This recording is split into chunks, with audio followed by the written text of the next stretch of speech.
The 7th of December, 2003. The Sunshine Coast. A Sunday morning that began like any other for the Morcombe family would become the day that shattered their world forever and haunted an entire nation for nearly a decade. Daniel James Morcombe was 13 years old. Red-headed, freckled, with a smile that could light up a room. He was the middle child of Bruce and Denise Morcombe, sandwiched between his twin brothers. Daniel was exactly the kind of boy you'd want your own son to be. Polite, kind, with a quiet intelligence that his teachers remarked upon. He loved cricket, enjoyed spending time with his mates, and had recently started thinking about girls, as boys his age do. That Sunday morning, he was meant to be going Christmas shopping at the Sunshine Plaza with his brothers. Nothing unusual. Nothing remarkable. Just an ordinary summer day in Queensland. But his brothers had missed the bus. The earlier one. So Daniel waited alone. The bus stop was at the Keel Mountain Road overpass, along the Nambour Connection Road. It wasn't isolated, cars passed regularly, but it wasn't exactly bustling either. Just a typical suburban intersection where dozens of children had waited for buses before. Where parents never thought twice about letting their kids stand for 10, maybe 15 minutes. This was Australia. This was the Sunshine Coast. These things didn't happen here. Daniel was wearing his favorite shirt that day. Maroon, with the logo of his beloved rugby league team emblazoned across the chest. Red shorts. Sneakers. A watch on his wrist that would later help investigators piece together the timeline. He'd kissed his mother goodbye, grabbed a bit of money for shopping, and walked the short distance to the bus stop. The plan was simple. Catch the 1:35 p.m. bus, meet his brothers at the shopping center, buy Christmas presents, be home for dinner. The temperature was climbing toward 30 degrees. The kind of heat that makes the air shimmer above the bitumen. Daniel stood in the sun waiting. Cars passed. Time ticked on. The bus should have arrived by now. What Daniel didn't know, what none of them could have known, was that someone was watching him. Brett Peter Cowan was 33 years old. A drifter with a history that would make your skin crawl. Already convicted of child sex offenses in both Queensland and Western Australia. He'd served time. He'd been released. The system had spat him back out onto the streets, and now he was living in a caravan at the Glasshouse Mountains, just 15 kilometers from where Daniel stood waiting. That Sunday morning, Cowan was driving. Looking. Hunting. This wasn't random. This wasn't opportunistic in the way we hope these things are, a terrible coincidence, a moment of madness. No. Cowan had been prowling the Sunshine Coast for weeks, possibly months, searching for a victim. At approximately 2:10 p.m., a blue Holden sedan pulled up near the bus stop. The driver leaned across, wound down the passenger window. He called out to the red-headed boy standing alone in the heat. "Your bus has broken down up the road," he said. "I can give you a lift." Now here's where we must pause and remember who Daniel was. A good kid. A kid taught not to talk to strangers. But also a kid who'd been waiting in the scorching sun for over half an hour. A kid who probably thought his bus genuinely had broken down. A kid who wanted to get to the shops to meet his brothers. Witnesses later reported seeing a young red-headed boy getting into a blue sedan. Others remembered seeing a similar vehicle driving erratically in the area.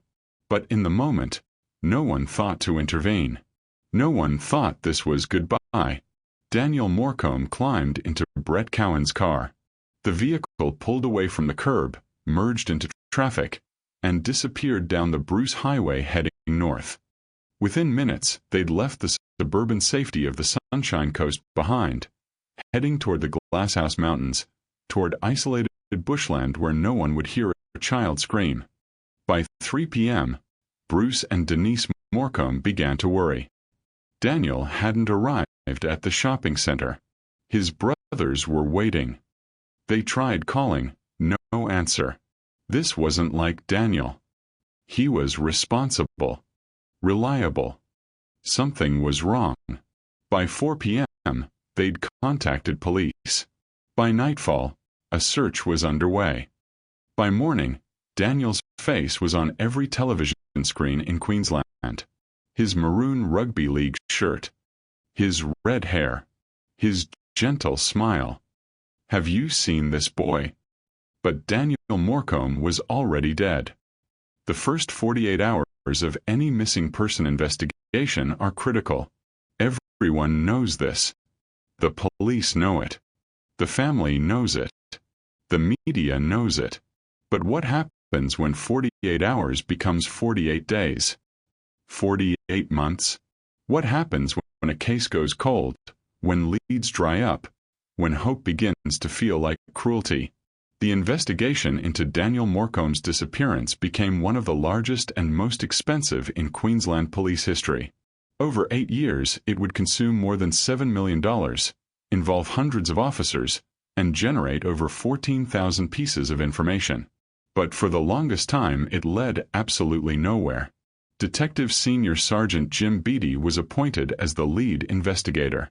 A veteran copper with decades of experience, he'd seen things that would break most people.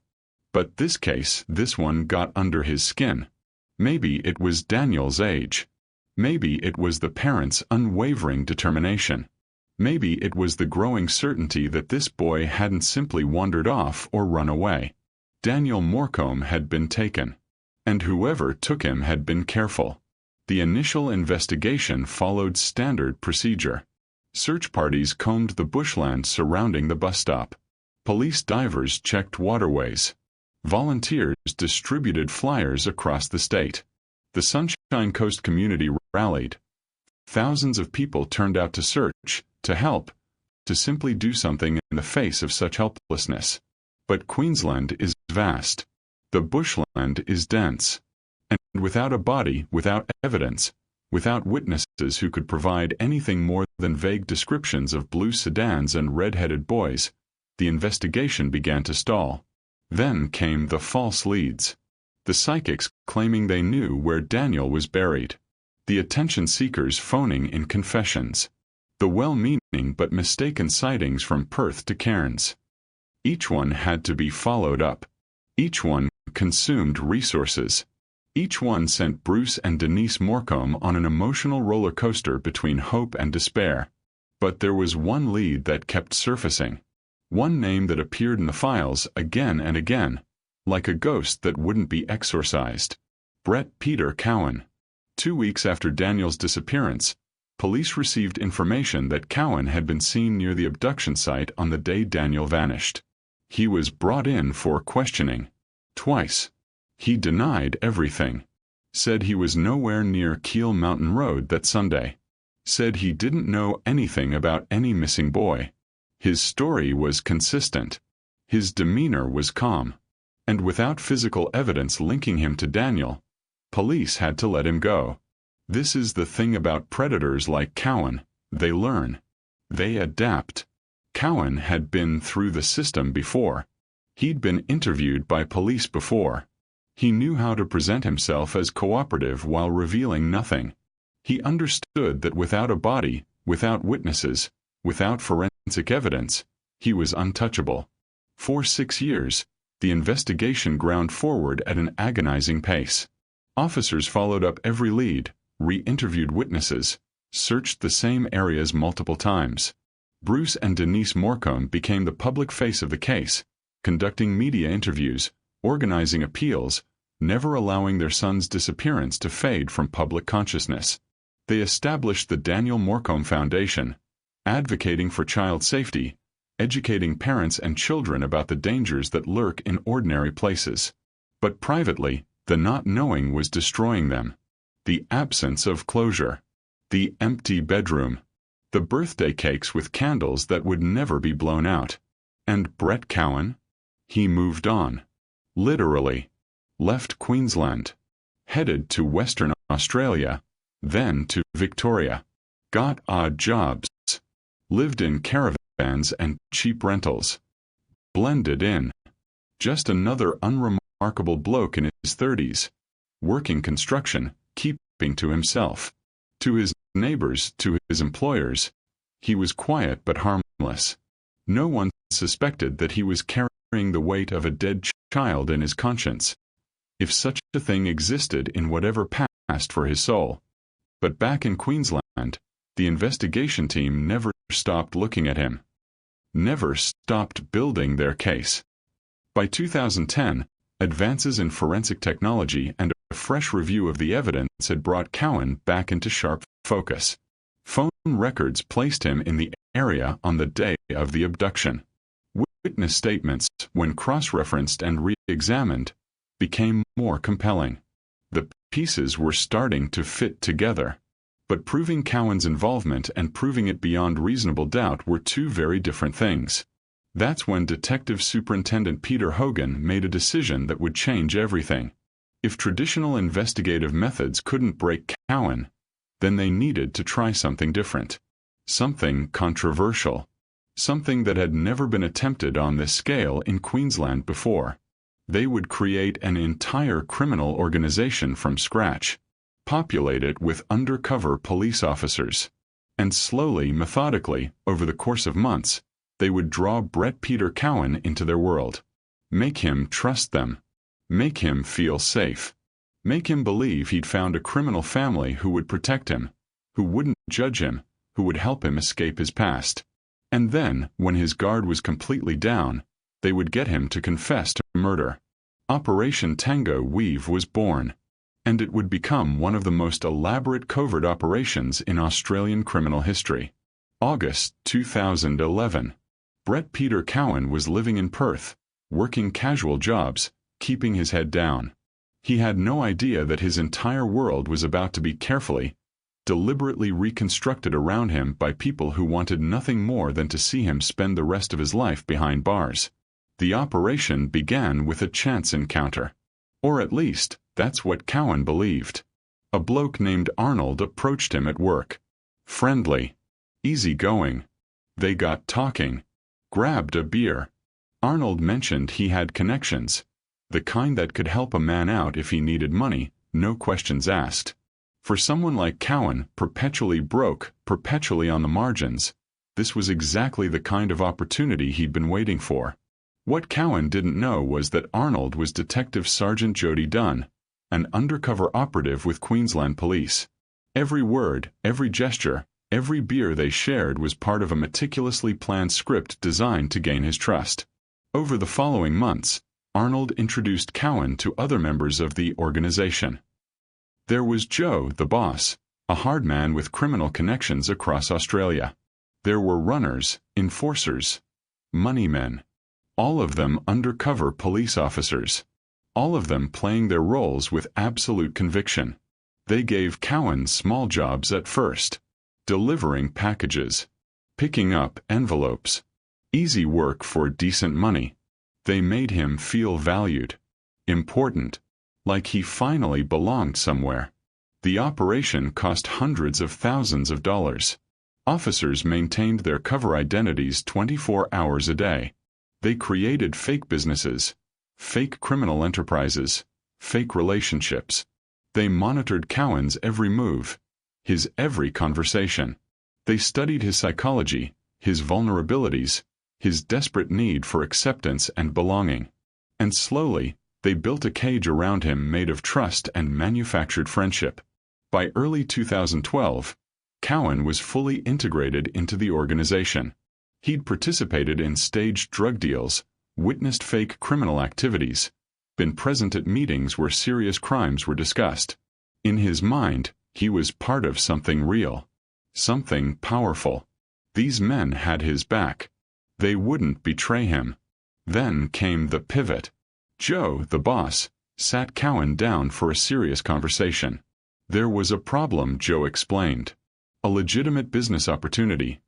Big money, serious connections, but the people involved did background checks. Thorough ones.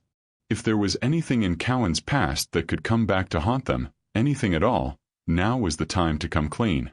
The organization could make problems disappear, Joe said, but only if they knew about them first. Cowan hesitated. This was the moment when everything hung in the balance. Would he trust these men enough to confess? Or would his survival instinct, his years of lying and evading, Keep his mouth shut? He started talking. Not about Daniel. Not yet. But about his previous convictions. The child sex offenses. He framed them as misunderstandings, of course. Mistakes from his past. Joe listened. Nodded. Said it wasn't a problem, they could work with that. But was there anything else? Anything bigger? The operation had been running for over a year at this point. 12 months of careful manipulation, of building trust, of creating a world where Cowan felt safe enough to reveal his darkest secrets. And now, the undercover officers pushed harder. They arranged for Cowan to meet with a corrupt lawyer, another undercover officer. The lawyer explained that if there was any physical evidence from past crimes, any bodies, anything that could surface during background checks, the organization could help dispose of it. Make it disappear completely. But they needed to know where it was. December 2012. 9 years after Daniel Morcombe vanished. Cowan agreed to take Joe and another member of the organization on a drive north from Brisbane. Back to the Sunshine Coast. Back to the Glasshouse Mountains. Back to a dirt track off Old Gympie Road. Deep in the bushland where no one went unless they had a reason to hide something. The undercover officers had surveillance teams positioned throughout the area. Helicopters overhead. Cameras recording every moment. This was it. This was what 8 years of investigation, 12 months of undercover work, millions of dollars, and countless hours of planning had been leading toward. Cowan directed them down the track. Told them to stop at a specific spot. Then he stepped out of the vehicle and walked into the bush. The officers followed, cameras concealed, hearts pounding. Cowan pointed to an area beneath a bridge. His voice was calm, matter-of-fact, as if he were directing them to a parking spot rather than a grave. "I picked up a boy," he said. "Took him here. Things got out of hand. I killed him. Burned his body. Buried what was left." Every word was captured on camera. Every gesture recorded. After 9 years of silence, of denials, of looking the Morcombe family in the eye through televised appeals and lying, Brett Peter Cowan had finally confessed to murdering Daniel Morcombe. But the operation wasn't finished. The officers needed more than a confession. They needed the evidence to support it. Over the following days, they encouraged Cowan to provide more details. He drew maps, described what Daniel had been wearing, explained how he'd lured the boy into his car with the story about the broken-down bus, revealed that he'd sexually assaulted Daniel before killing him, told them he'd used petrol to burn the body, then buried the remains and scattered the bones. On the 13th of August, 2011, Queensland police executed search warrants and descended on the site Cowan had identified. They excavated the area, sifting through soil and ash, searching for any trace of Daniel Morcombe. What they found broke their hearts and steeled their resolve in equal measure. Bone fragments, teeth, the remnants of a maroon rugby league shirt, Daniel's shoes, his watch, stopped at the exact time that matched witness statements from the day he disappeared. After 3,249 days, the Morcombe family finally had an answer. Not the answer they'd prayed for, that was never possible, but an answer nonetheless. Their son wasn't coming home. He never was. But the man who'd taken him would face justice. Brett Peter Cowan was arrested on the 13th of August, 2011. He was charged with murder, deprivation of liberty, child stealing, indecent treatment of a child, and interference with a corpse. The evidence against him was overwhelming. The confessions, the physical evidence, the testimony of the undercover officers who'd spent a year of their lives pretending to be his friends. The trial began in March 2014. Bruce and Denise Morcombe sat in the courtroom every single day, facing the man who'd murdered their son. Cowan pleaded not guilty, claiming the confessions were coerced, that the undercover operation had manipulated him into admitting to something he didn't do. His defense argued entrapment. The prosecution argued justice. It took the jury just 4 hours to reach a verdict. Guilty on all counts. On the 14th of March, 2014, Brett Peter Cowan was sentenced to life imprisonment with a non-parole period of 20 years. The judge described his crimes as heinous and depraved. He would be in his 60s before he could even apply for parole. In all likelihood, he would die in prison. But this story isn't really about Brett Peter Cowan. It never was. This story is about a 13-year-old boy with red hair and freckles who loved cricket and wanted to go Christmas shopping. It's about parents who refused to let their son be forgotten. It's about a community that rallied around a family in unimaginable pain. It's about police officers who worked for nearly a decade, who invented an entire undercover world, who gave everything they had to bring a child killer to justice. Daniel Morcombe's body was finally laid to rest in 2011. Thousands attended the funeral. The Daniel Morcombe Foundation continues to educate children about safety, to prevent other families from experiencing the horror the Morcombes endured. Daniel's legacy isn't his death, it's the lives that have been saved, the children who've been protected, the awareness that's been raised because his parents turned their grief into action. On the 7th of December every year, the Sunshine Coast pauses to remember. Red balloons are released. Bridges are illuminated in red light. And for a moment, an entire community thinks about a boy who should be alive, who should be 34 years old now, who should have graduated, fallen in love, maybe had children of his own. Instead, Daniel Morcombe is forever 13, forever waiting at that bus stop, forever a reminder that evil exists, but so does the relentless pursuit of justice, the unbreakable bond of family, and the refusal to let darkness have the final word.